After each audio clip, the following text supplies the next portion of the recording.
A la mesa de análisis. Bienvenidos Pedro Castillo, José Ángel Brambila, Pedro Castillo, ya están aquí con nosotros. Y como cada semana, traemos temas a esta mesa de análisis de relevancia y de actualidad. Y el primero son 13 plantas, Roberto, José Ángel, Pedro, amigos del auditorio, que por un valor de 6,000 millones de dólares, el gobierno mexicano ha comprado a Iberdrola. ¿Es esto una nacionalización de la industria eléctrica, José Ángel? Así lo dijo el presidente. ¿Así lo dijo el presidente? ¿O qué es esto? Bueno, esta acción del gobierno. Bienvenido, buenos días. ¿Qué tal? Buenos días al auditorio. Buenos días, Roberto, Pedro, Chuy, Miguel.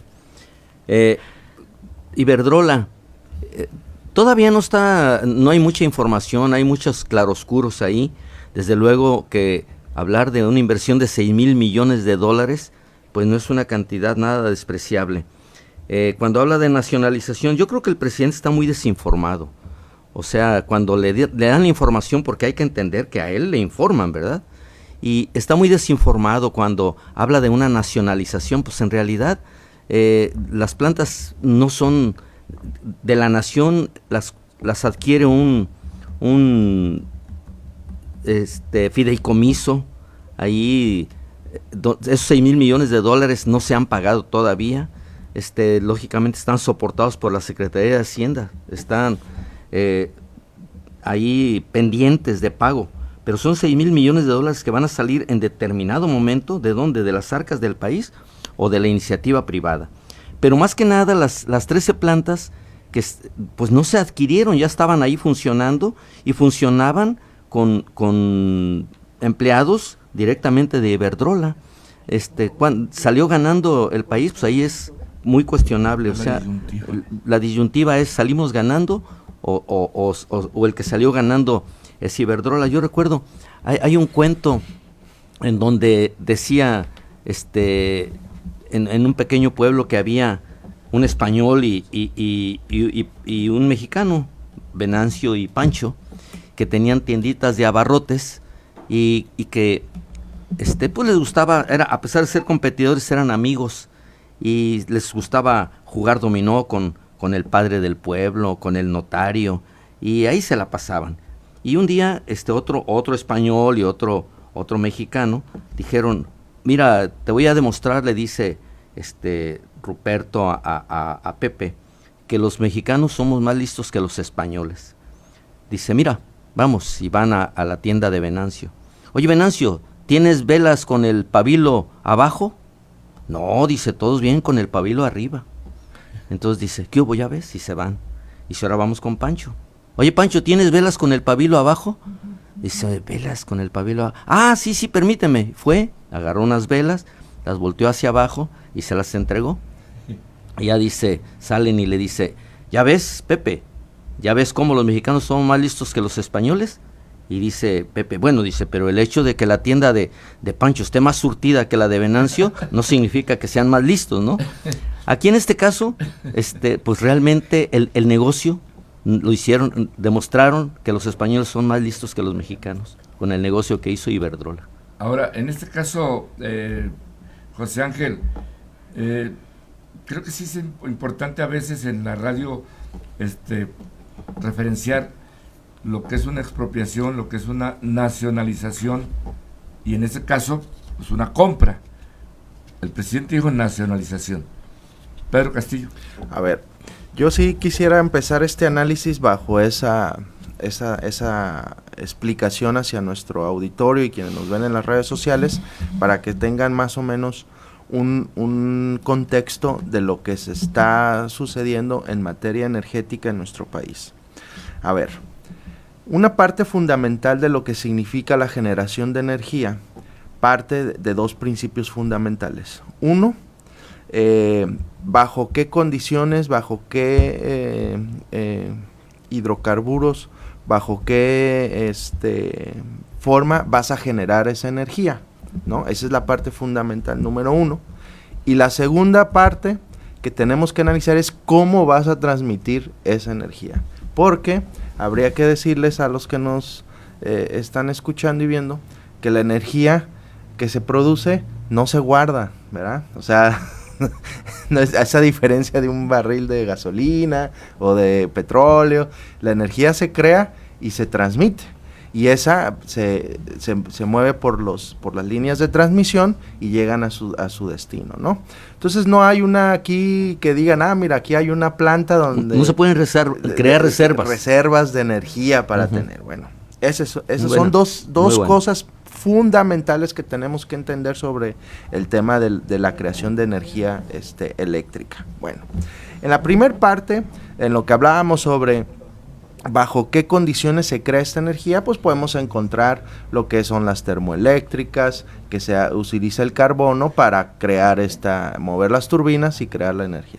Las hidroeléctricas, que se usan para mover las turbinas generadoras, pues el agua, ¿no? Que se usan unas presas y se construyen estas. La otra manera de crear energía, pues también está la eólica, o la que le podemos decir la de que con menos cantidades de emisiones de contaminantes, pues está la eólica y también tenemos las otras, la energía nuclear, que también se genera esta energía. Bueno, esas son las distintas formas que existen para generar la energía, ¿no? ¿Qué pasa en nuestro país? En nuestro país tenemos un monopolio de la generación de energía en este país. Tenemos un monopolio. ¿Quién tiene ese monopolio? La Comisión Federal de Electricidad. ¿Qué les trajo la reforma energética que se hizo hace unos años con el gobierno, si no me equivoco, o me corrigen, con Peña Nieto?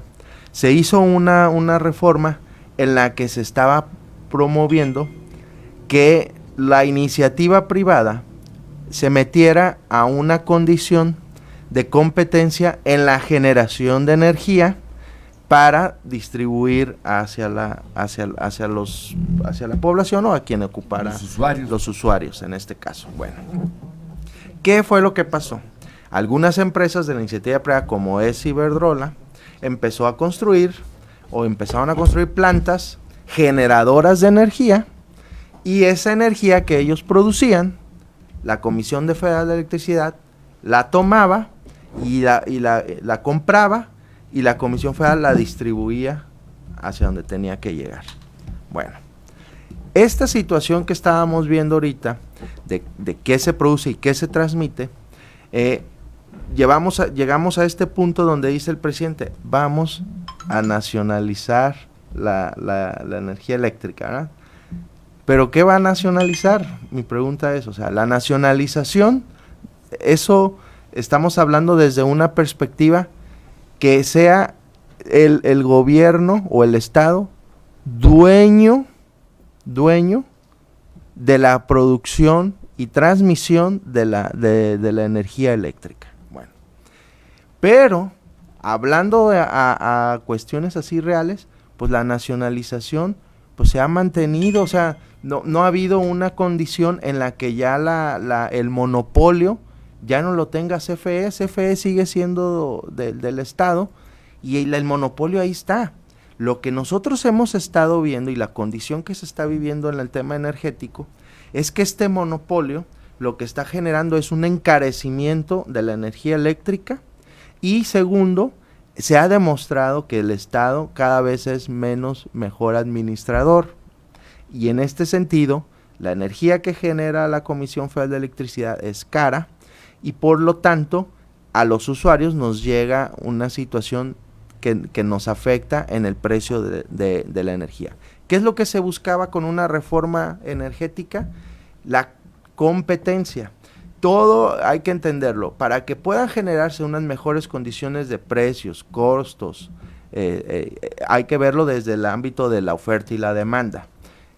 Esta es una lógica económica que no es una cuestión ni de ideológica, ni es que o porque me gusta un partido político. No, a ver, la economía es muy clara y habla sobre el movimiento de los productos. Si hay una oferta de un servicio, como por ejemplo yo siempre trato de hacer esta analogía, el servicio de telefonía móvil. Nosotros antes había nada más un monopolio, nada más existía una empresa que nos ofrecía el servicio de telefonía. y nos daba el precio que quería, ¿verdad? Al momento que se hizo una reforma y donde se permitió la libre competencia, y que siempre fue la discusión de que bajo qué vehículo se iba a transmitir cada empresa, si no sé si recuerden, y los que nos están escuchando van a recordar que la portabilidad era un problema que siempre estuvo enojado Slim porque iban a usar sus líneas de infraestructura, ¿verdad? Pero al final de cuentas la libre competencia permitió abaratar los costos. Aquí muchos podemos recordar cuánto costaba tener una línea de telefonía celular y ahora cuánto nos cuesta tener una línea de telefonía celular. Lo mismo pasa con la energía eléctrica. O sea, el monopolio, solamente una empresa es la que tiene el monopolio de la comercialización de... No, y la falta de competencia, Pedro, crea incompetencia. Sí, exactamente. Sí, porque en este caso, con ese ejemplo que pones de teléfonos, ¿no? En el momento en que se abrió la competencia, se mejoró la competitividad y las empresas se volvieron más competentes. Así es. Al cuidar sus trabajos y sus ingresos. ¿Qué se necesitaría o qué es lo que se tendría que mejorar? Primero, eficientar la producción de energía de la Comisión Federal de Electricidad, que tiene ese problema, trae esa problemática. Sí. Y el segundo es ampliar las líneas de distribución para que sea más fácil, más accesible, y que va con esto el tema de la competencia para que más empresas puedan ofertarnos energía eléctrica. Porque yo lo único que tengo es la Comisión Federal de Electricidad, o es como cuando los que tienen aquí, a lo mejor, a ver si no me regalan porque meto goles, pero dice, oye, unos tienen Megacable, otros Total Play, otros Telmex, tú eliges cuál quieres contratar, el que te dé un mejor servicio, ¿no? Aquí no tenemos esa posibilidad de determinar qué compañía eléctrica quieres que te dé el mejor servicio. Esa es la situación, esa es la realidad. Cuando hablan de nacionalización, el presidente, pues es una narrativa que siempre plantean para generar esa confusión a la población. Y la va a ganar siempre, porque pues tiene a su disposición el tiempo que él quiera, ¿verdad? Pero pues la nacionalización energética, pues la energía, el monopolio que tiene el Estado de la distribución y producción de la CFE, de la energía eléctrica, pues lo tiene, o sea, no está haciendo nada.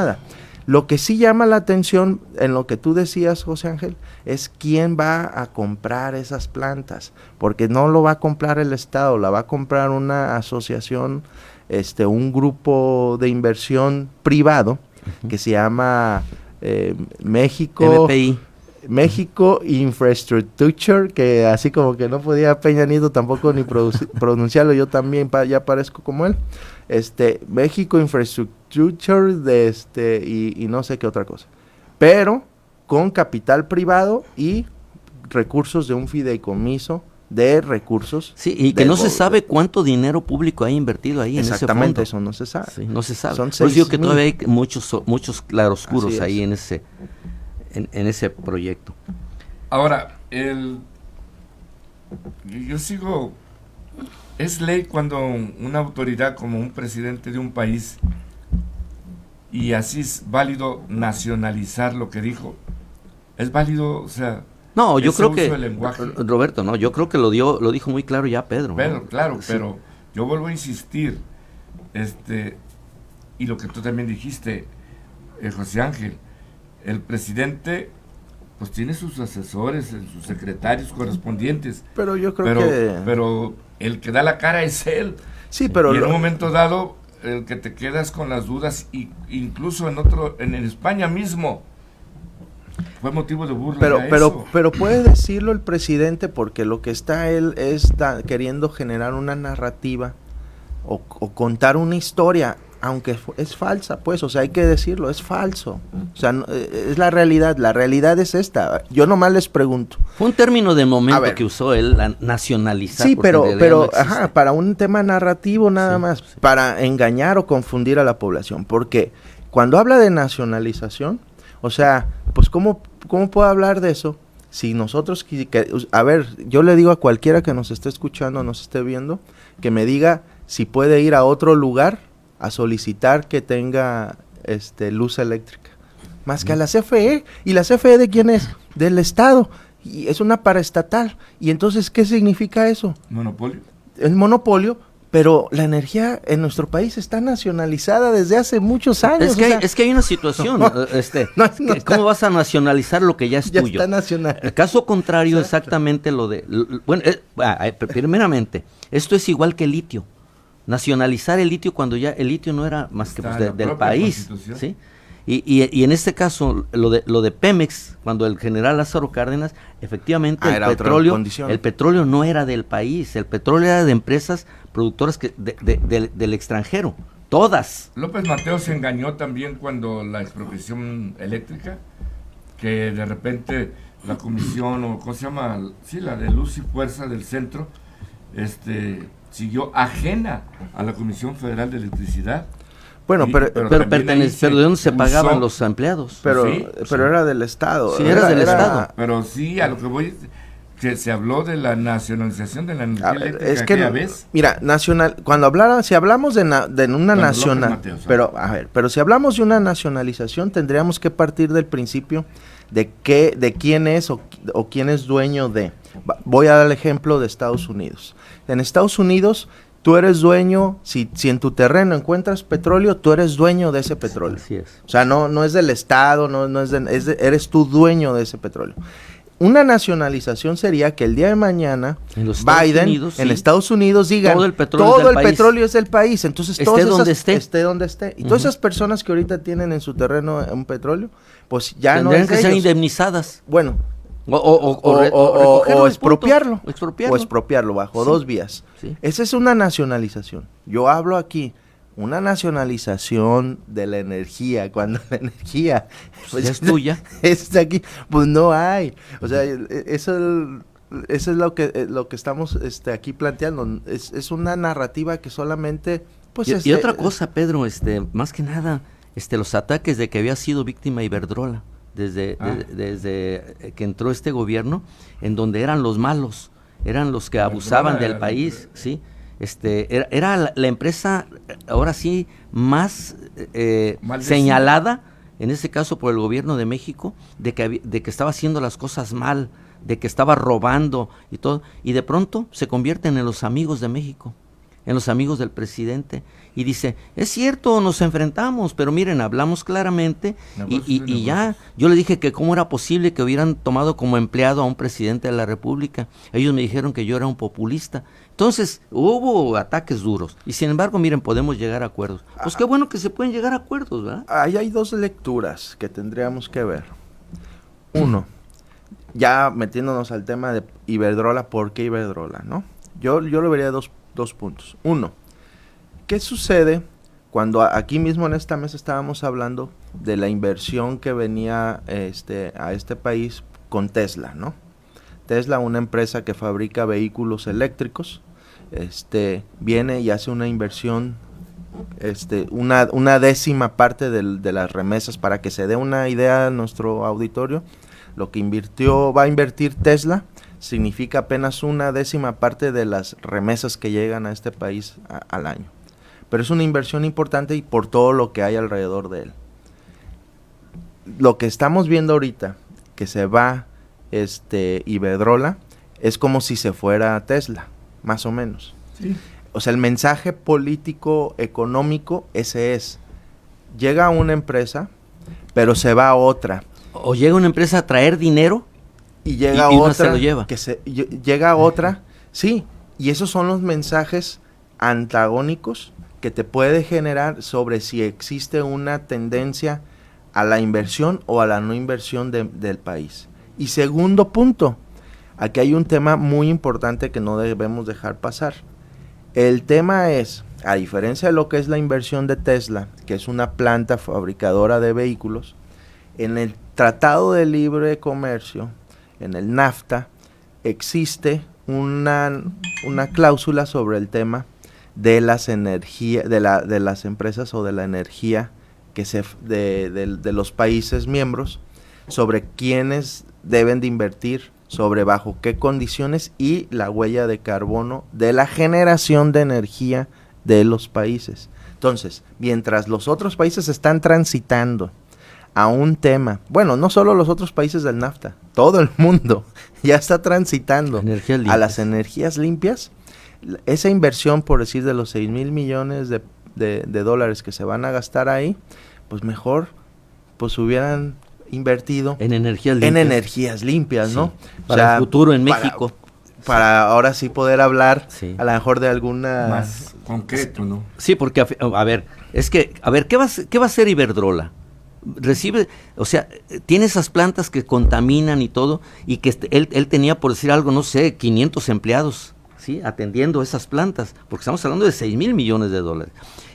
Ya la empresa ya no va a tener que preocuparse de esos empleos que ahora los va a pagar el gobierno de México, pero aparte va a tener en sus arcas una cantidad enorme para invertir precisamente en cualquier parte del mundo en energías limpias. No, Iberdrola se va a ir a Brasil y Ya. a Estados Unidos a invertir ese dinero en plantas de energía limpia. Vamos a ir a una pausa. De una tragedia que fue tendencia, primera plana, nota nacional e internacional. Una desgracia que aconteció en el Instituto Nacional de Migración, en Ciudad Juárez, en donde inicialmente 37, pero luego se elevó a 40 el número de personas fallecidas tras un incendio. Era un centro de detención, pero en realidad pues, era una cárcel para migrantes. Pedro Castillo, ¿por qué se debió todo este incendio? ¿Quiénes incurrieron en irresponsabilidad? La acusación es que lo provocaron los mismos migrantes, pero ¿a quién se le salió de las manos? ¿Qué sucedió desde tu perspectiva? Bueno, ya lo habíamos comentado aquí en este mismo espacio, haciendo referencia sobre este lamentable suceso que es inadmisible, es inhumano, es una cuestión que no debería de estar pasando en ninguna parte del mundo y es mucho criminal, menos criminal, o sea, mucho menos en... Los migrantes son delincuentes. Ahorita vamos a esa parte, pero lo que yo quiero sí dejar en claro es que esta situación no puede estar pasando y menos en un país como México. O sea, lo pudiera creer a lo mejor en algún país, no sé, con condiciones de... En África. En quizás. África, o sea, unos países centroamericanos con condiciones muy adversas, económicas, sociales, políticas. Pero que México, o sea, que en México esté pasando esto, la verdad es inadmisible. Pero esto que está ahí, yo lo dije desde un principio cuando este gobierno federal empezó a formar todo su equipo de colaboradores y toda la dinámica que planteaba el presidente de la República, al decir que lo más importante era el 10% conocimiento o capacidades y lo más importante era 90% honestidad. Y yo le decía que la administración pública, nosotros que somos especialistas en el ámbito de la administración pública, pues para nosotros es inconcebible que si bien la responsabilidad que tienen en sus manos los servidores públicos, los funcionarios públicos, no solo las decisiones que se toman ahí inciden nomás a un sector pequeño, inciden a todos los mexicanos. Y eso significa el que esté en el puesto como director del Instituto Nacional de Migración en este país, una persona que es un odontólogo, ¿verdad?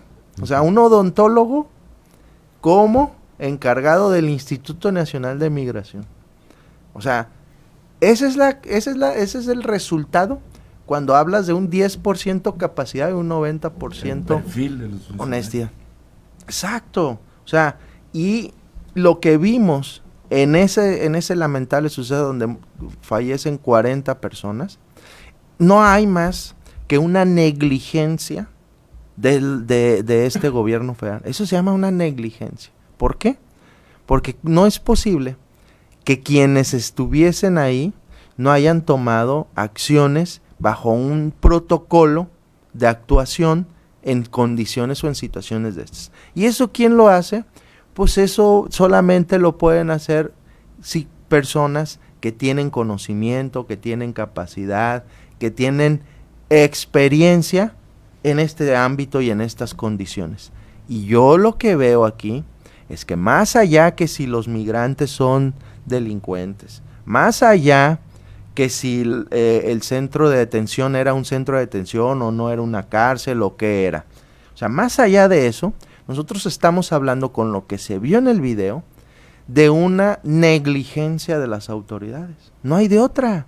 ¿Cómo es posible que no pudieron abrir esa puerta? O sea, quien tenía la llave para abrir esa puerta pudo haber salvado 40 vidas. Y el día de hoy fallecieron. Y eso tiene una responsabilidad. Pero lo peor del caso, lo que se vuelve y que ha generado una conmoción internacional, es que el presidente López Obrador haya tenido el descaro de decir que fue culpa de quienes incendiaron el lugar. O sea, ahora resulta que los culpables de esta negligencia son los que se murieron. No, o sea, estamos en un mundo al revés. O sea, esto no puede pasar. O sea, no puede estar pasando. Y eso yo lo dejo, por ejemplo, ahí, pero si nos vamos a los temas, a otros, a ver, ¿quién era el director del INSABI? ¿Qué era? Antropólogo, el director del INSABI. ¿Y qué resultado hubo? La destrucción del sistema de salud de nuestro país. Destruyeron eliminaron el Seguro Popular, crearon el INSABI, lo dirigía un antropólogo y lo echaron a perder y ya dijeron, ay, perdón, sí. ¿Y a cuántos años de distancia? A 3 años después lo crearon y dice, ay, no, pues sí, no, fracasó, fue un error, perdón, discúlpenos. ¿Cuánta gente murió? El tema del COVID, o sea, todo ha sido una serie de tropiezos, errores, ¿todo por qué? Por un 10% capacidad. O sea, porque, sí. o sea, no, esto es inadmisible, o sea, para mí es inadmisible. Yo no sé cuál sea la opinión de ustedes o lo que nos están escuchando, pero para mí no es posible que tengamos gobiernos mediocres. Roberto hace rato dice, ¿eran delincuentes los migrantes? Pues no, claro que no. Imagínate, pues nosotros que somos un país donde ha habido, donde hemos expulsado millones de mexicanos a trabajar a los Estados Unidos y que sabemos que quienes buscan precisamente mejorar su vida, estas gentes que vienen y transitan desde Centroamérica y que cruzan el país para terminar encerrados sin ser delincuentes, simple y sencillamente porque las autoridades quieren exprimirlos, porque en este caso estaban ahí detenidos porque las personas estaban buscando cómo sacar dinero, precisamente acuérdate de esa carta que les estaban dando para que salieran de ahí por $500, y estaban detenidos buscando a los familiares para sacarles lo más que pudieran. Recordemos, digo, es muy diferente, porque cuando dice Pedro de las personas que murieron, esas decenas de miles que han muerto, son muertes silenciosas. No, es una muerte estridente que nos lleva irremediablemente a lo que sucedió en la guardería ABC, en Hermosillo, Sonora, hace 13, 14 años, donde ahí igual 50 y tantos niños, ¿no? Y 100 heridos, o sea, y que de pronto los culpables, ¿quiénes son? Claro, recordemos a Juan Molinar Orcasitas, que se le acusó, que fue exonerado por la Suprema Corte, aquí en este caso porque se politiza, ¿no? A fin de cuentas, en ABC hay encarcelados, está creo que el delegado del Seguro Social, que le fincaron 28 años, y otras 2 personas, la delegada y otra persona. La directora del... Sí, o sea, pero recordemos ahí en este caso era una bodega, ¿verdad? O sea, la falta de instalaciones adecuadas, y en este caso que no lo supervisan. En este caso Francisco Garduño Yáñez, el optometrista, era optometrista. Sí, y que después especialista en cárceles y hizo su carrera ahorita, que dicen que es doctor, ya después de lo de Yasmín Esquivel, y ahora diciendo que el rector de la universidad no tiene título, ya no sabemos quiénes verdaderamente sean y quiénes no sean. Pero lo que sucedió con los migrantes es dolorosísimo. Imagínate, claro, están buscando a Garduño, pero ¿quién es el que dijo, no les abras? ¿Sí? Y los guardias, por no perder el trabajo, dejaron que se consumieran ahí decenas de hombres ahí en una muerte que imagínate lo que significa morir entre las llamas.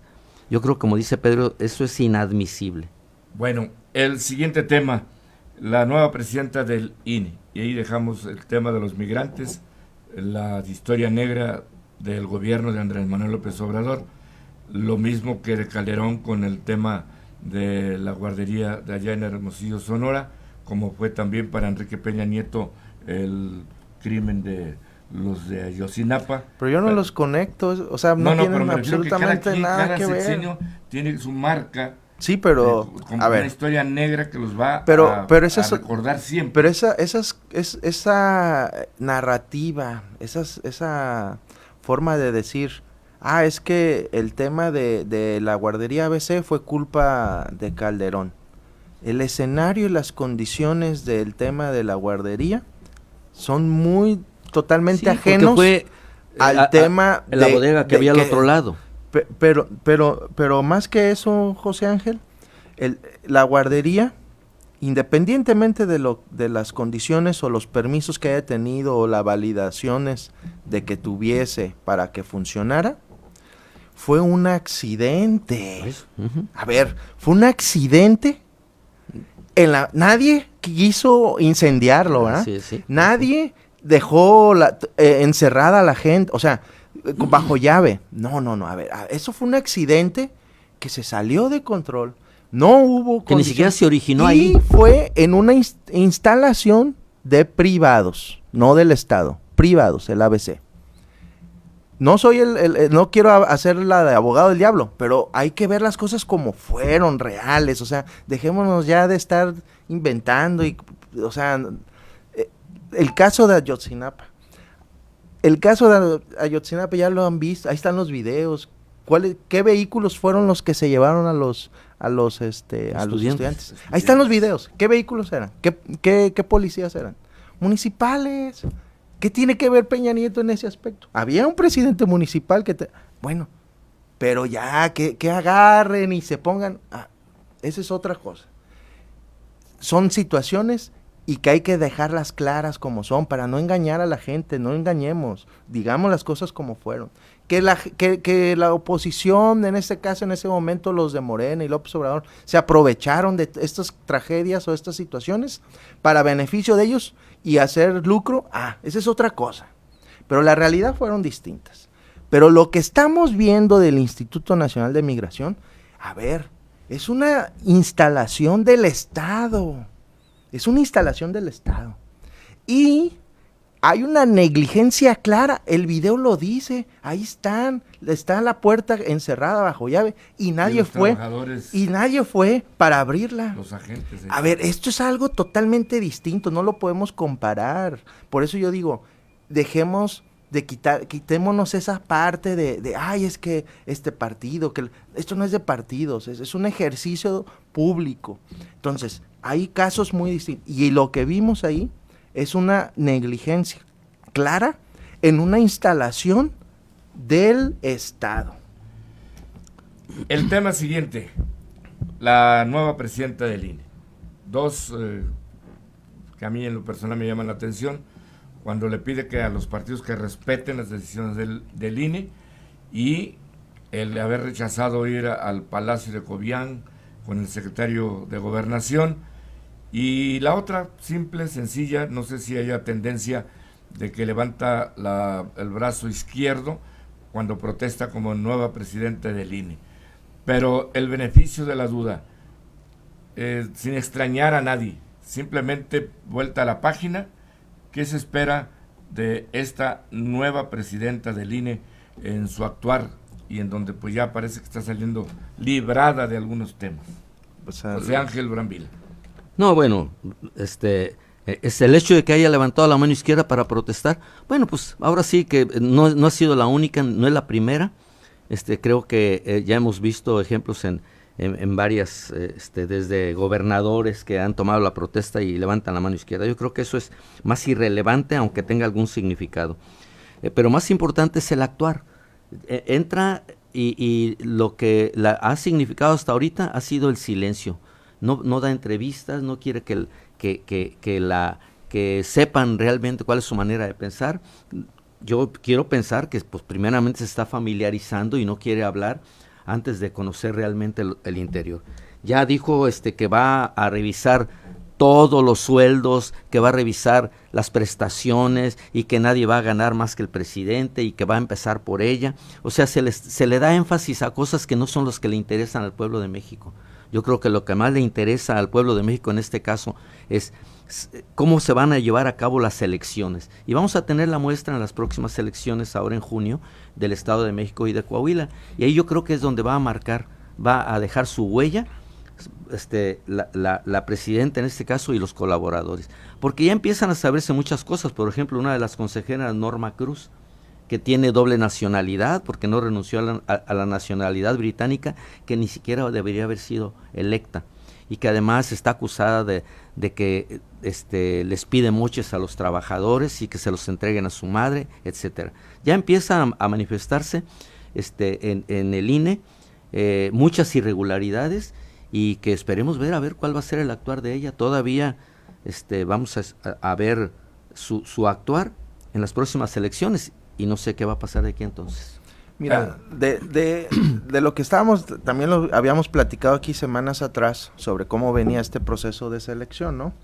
Y ya habíamos hablado de que fue, al final de cuentas, fue por insaculación, es decir, por una tómbola, metieron la mano santa, se sorteó y salió que la presidenta es esta licenciada Guadalupe Tadei, ¿no?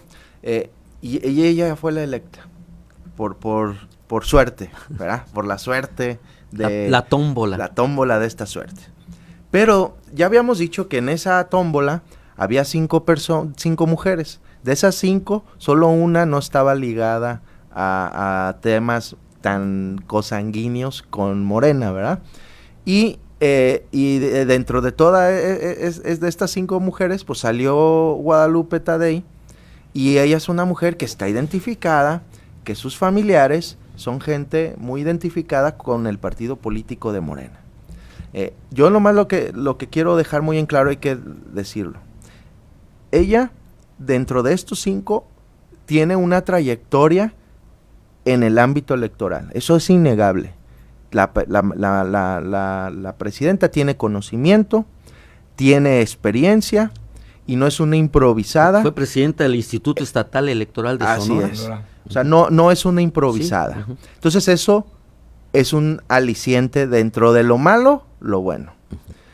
¿Qué es lo que vamos que tenemos? Es que es la primer mujer presidenta, sí, pero también el primera mujer o hombre presidente del INE que tiene lazos consanguíneos de esa naturaleza con otro partido, con partidarios de un partido político. O sea, de ese nivel no se tenía antecedente de un presidente de León. O sea, no se tenía ni Lorenzo Córdoba, tenía a su hermano como funcionario, hijos, sobrinos. O hijos, sobrinos como funcionarios federales, estatales, de gobiernos morenistas, ni tampoco lo vimos con Ugalde, ni tampoco lo vimos con Pepe Woldenberg. O sea, hay que ser real, yo siempre digo, seamos concretos, reales. Objetivo. Es la primera vez que vamos a tener. ¿Qué va a suceder? Bueno, como bien dice José Ángel, veremos qué pasa. Vamos a ver cómo su actuar, su desenvolvimiento, conocimiento y tablas trae. Ya veremos si no le gana más la parte consanguínea, familiar o de interés partidista del Poder Ejecutivo, o se mantiene en esta parte profesional, académica, científica, que es para la que debería de estar, ¿no? Para eso. Los otros consejeros que también, pues yo creo que van a presionar, y ella se siente también pues presionada porque esos a ella le tocó calificar la elección de Pavlovich en Sonora. Sí. O sea, 2 elecciones para gobernador y no se judicializaron. O sea, pasaron bien, o sea, limpios. Entonces, de alguna manera, y además, ella no entró con la Cuarta Transformación. O sea, ella viene con toda una trayectoria en lo electoral. Así es, por eso hablamos de eso. Por eso hablamos de eso. ¿Qué sucede? Pues que eso le permitió quizás que sus familiares, por lo que tú quieras, estén trabajando en ese ámbito. Ahora sí que nadie duda que lo utilizó verdaderamente. 5 minutos y a un tema local muy interesante, con la crisis, con las inflaciones, con todo lo que está sucediendo financiera y económicamente en Colima y en el país, en el mundo. El aumento de las tarifas del transporte público ya está encima. ¿Qué va a pasar? Esa es una pregunta muy interesante. y un tema que sí debe de llevarnos a la reflexión y sí se tiene que hacer algo importante aquí en nuestro estado. Tenemos un problema grave en el tema de transporte público, eso hay que decirlo. Existe esa problemática, existen prácticas pues que ya se vuelven hasta obsoletas, ¿verdad? Hay nuevos mecanismos de temas de transporte, ya lo vimos con el tema de que se generaron los Uber, las plataformas Didi, y incluso también vemos el caso de los mototaxis, los camiones, o sea, es un tema el transporte público es un tema que nos lleva a una reflexión integral, grande, y que deberían estar involucrados muchos factores.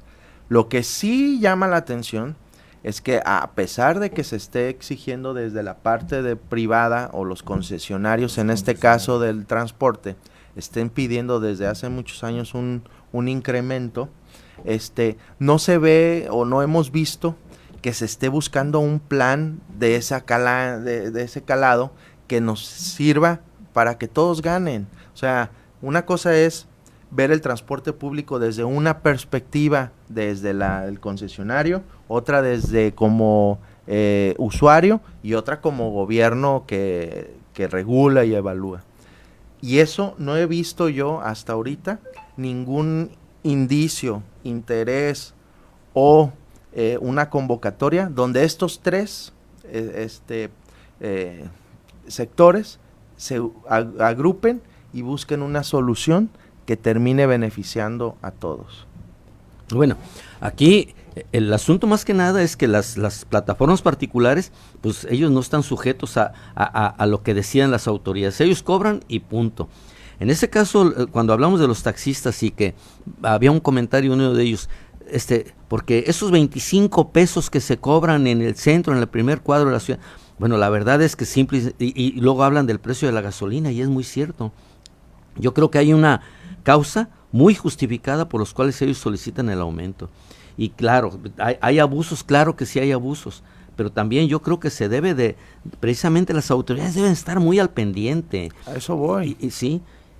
O sea, tienen que estar estos tres sectores poniéndose de acuerdo y no hay quien esté convocando estos tres sectores. El aumento del combustible, de la gasolina, obviamente pues genera esa situación de que se requiere subir la tarifa para poder sostener el transporte. Pero también es cierto que como usuario yo digo voy a pagar un transporte cada vez más caro, pero que no me atiende o resuelve mi condición o necesidad como usuario. Y el Estado pues está nada más generando condiciones para que en lugar de que estos dos o se pueda generar una buena relación en este sentido, el Estado como el que da la concesión, porque se puede, ¿qué habría para que nos escuchen mejor cuando oyen concesión, para que lo tengan bien claro, es que el Estado es el dueño pues de este permiso para poder transportar, y lo que hace el Estado es concesionárselo a un privado para que lo haga. Entonces la responsabilidad y la obligación del transporte público es del Estado. ¿Sí me explico? O sea, esa es la responsabilidad que tiene el Estado. Por eso está involucrado en esta situación. Claro. Y si no se ponen de acuerdo, no vamos a llegar a ningún punto que nos lleve a solucionar los conflictos. Mira, aquí hay una situación. ¿Qué pasa con las plataformas privadas? Uber, Didi y todo esto. Pues te genera una solución a una problemática para atender al usuario y para generar, evitar un problema del tema de concesionario del Estado, porque ya es un tema entre particulares. Pero eso te está generando también otro problema porque los ingresos o las cuestiones fiscales, o lo que pagas de esa derrama que se hace aquí en el Estado, no se contabiliza para el Estado. Ejemplo, ¿qué pasa con los Airbnb? Para darle otra explicación, los hoteles pagan unos impuestos aquí en el Estado para el tema del 3% de las personas que van a los hoteles, y entonces ese dinero se utiliza pues para ingresos del Estado. ¿Y los Airbnb qué hacen? no se registra esos ingresos y se van hacia otros lugares los ingresos fiscales que se generan. Lo mismo pasa con el tema, la responsabilidad que es el transporte público. A ver, nomás te iba a decir, pero se va a terminar Sí, el tiempo, y yo creo que el tema del transporte, yo creo que sí sería bueno, exactamente, retomarlo al inicio de la próxima, da del para próximo más, programa. porque al final, ¿quién es el que paga las consecuencias? Exacto. Sí. El usuario. El usuario. El usuario. Entonces es un tema que Sí. hay que estar en los zapatos. Yo creo que le de otro. interesaría mucho eso a la Exactamente, gente. Ajá. Exactamente. Sí.